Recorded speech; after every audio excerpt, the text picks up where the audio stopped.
Assalamualaikum warahmatullahi wabarakatuh.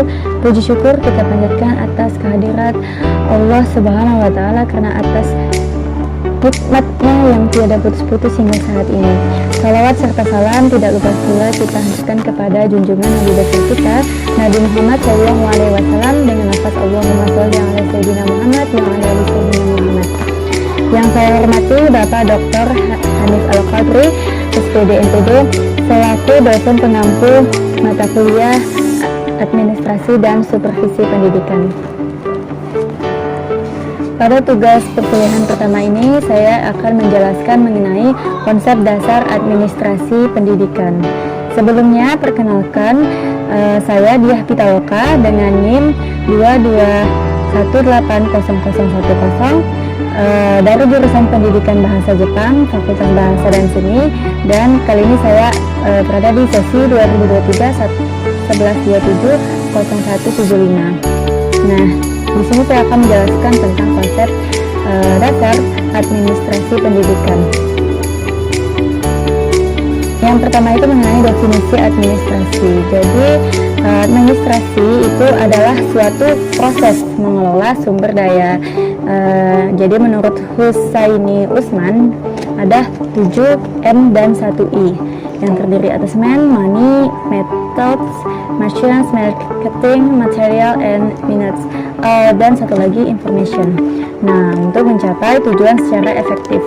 Sebelum menjelaskan mengenai 7M dan 1I ini, ada banyak kita menjelaskan dulu mengenai definisi administrasi, yaitu 8 ini artinya melayani, membantu, dan memenuhi. Ya, administrator ini adalah suatu pelaku administrasi, ya, dia memberikan pelayanan prima. Jadi melayani, membantu, dan memenuhi secara prima customer.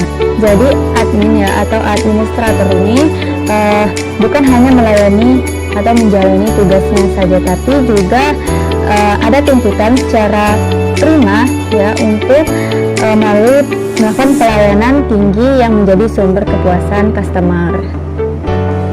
Nah, selanjutnya administratif itu pekerjaan yang berhubungan dengan ketatanegaraan, ya. Selanjutnya segenap proses penyelenggaraan dalam setiap usaha kerjasama sekelompok manusia untuk mencapai tujuan. Selanjutnya mengenai 7M dan 1I ini. Yang pertama mengenai man, atau artinya itu manusia, ya. Jadi kita menjadi calon-calon pendidik yang suatu saat akan sampai ke tahap pengolahan pendidikan. Nah, jadi man ini merujuk pada sumber daya manusia, ya, yang dimiliki oleh organisasi atau lembaga. Nah, sumber daya manusia memerlukan pengelolaan dan pengembangan yang baik dalam upaya meningkatkan kinerja mereka agar dapat memberikan kontribusi bagi pencapaian tujuan. Bisa guru, siswa, kepala sekolah, komite, tenaga kependidikan, dan lainnya. Dan stakeholder merupakan sumber daya manusia yang berkontribusi dalam kemajuan lembaga pendidikan. Terus selanjutnya ada money. Ini suatu hal yang sensitif, ya, karena ini adalah merupakan suatu keuangan. Keuangan ini dapat mengubah seseorang. Nah, jadi uang ini merupakan alat tukar, ya, yang mengukur nilai. Nah, dengan setiap kegiatan manusia memerlukan uang untuk mencapai tujuan. Jadi uang ini bisa dibilang sangat sensitif, ya. Demikian pula dengan penyelenggaraan lembaga pendidikan. Uang diperlukan untuk membiayai kegiatan-kegiatan, ya, tenaga kerja, alat-alat, dan berbagai program. Itu semuanya diperlukan uang. Nah, penggunaan biaya operasional pendidikan tersebut harus dilakukan secara efektif dan efisien, yaitu harus diperhitungkan secara rasional dan teliti agar proses pendidikan berjalan lancar. Nah, selanjutnya ada material. Material ini yaitu bahan-bahan, ya, bahan-bahan pendidikan. Oke.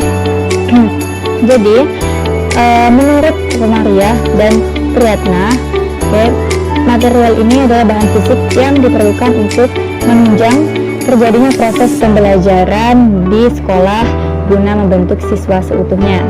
Bahan-bahan tersebut berupa sarana prasarana, ya. Jadi sarana prasarana yang ada di lembaga-lembaga pendidikan itu termasuk material atau media pendidikan.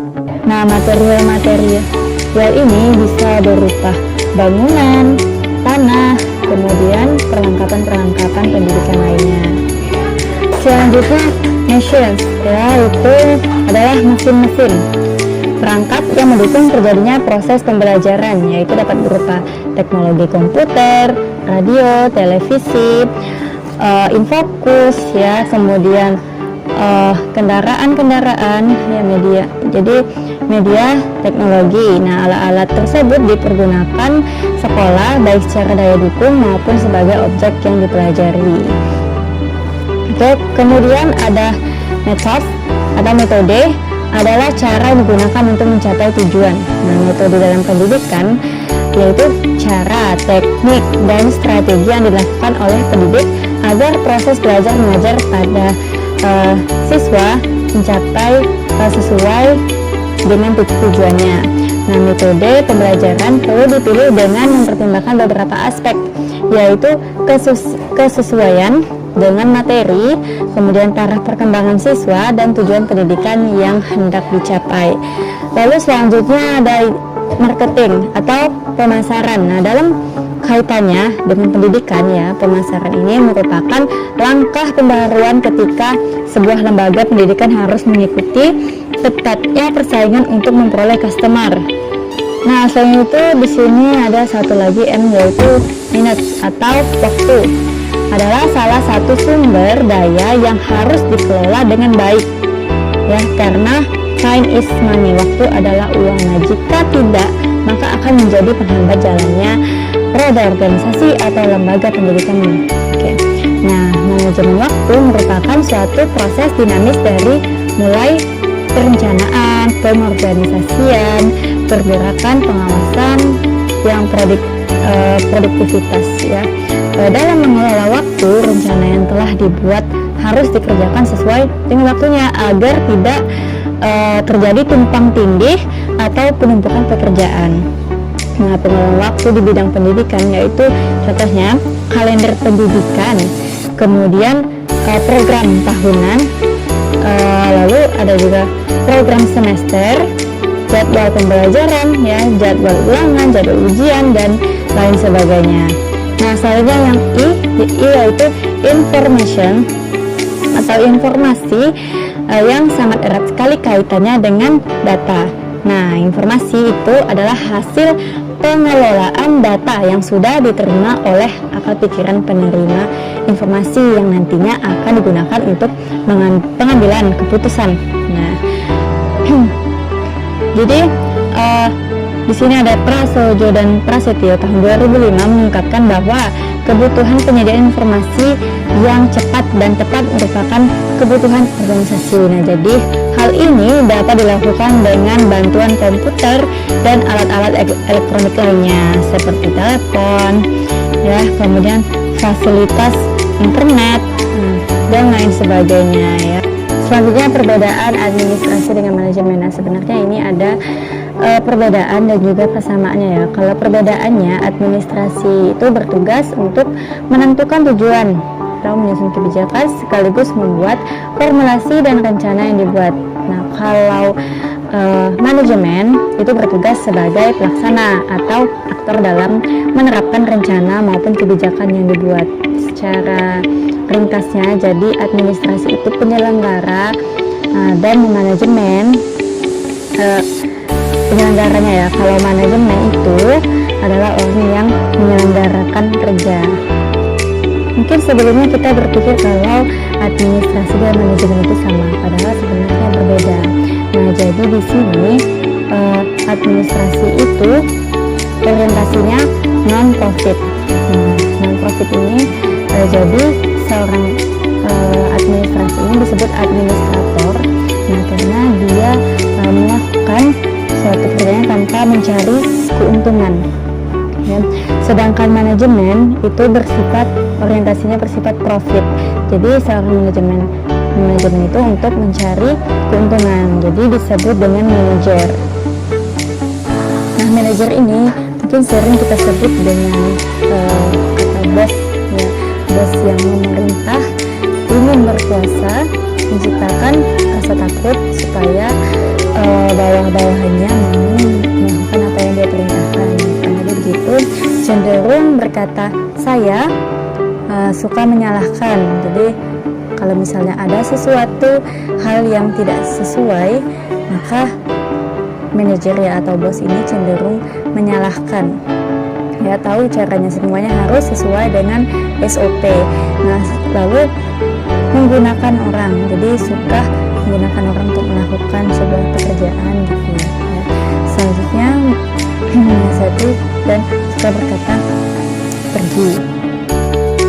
Jadi manajer itu selalu memikirkan bagaimana caranya supaya untung dan tidak rugi. Nah, berbeda dengan administrator atau leader ya, biasanya disebut leader, menjadi seperti pemimpin yang melatih ya, niatnya baik, menciptakan kebanggaan. Nah, cenderung berkata kita ya, tidak berkata saya. Kita berbuat baik adalah untuk kemajuan kita bersama. Nah, jadi hampir tidak pernah leader berkata bahwa semua kesuksesan yang terjadi itu adalah karena saya. Jadi berbeda jauh dengan bos tadi ya, bahwa leader ini keberhasilan adalah karya kita bersama. Jadi itulah presentasi singkat dari saya. Apabila terdapat banyak kekurangan, saya mohon maaf. Terima kasih. Wassalamualaikum warahmatullahi wabarakatuh.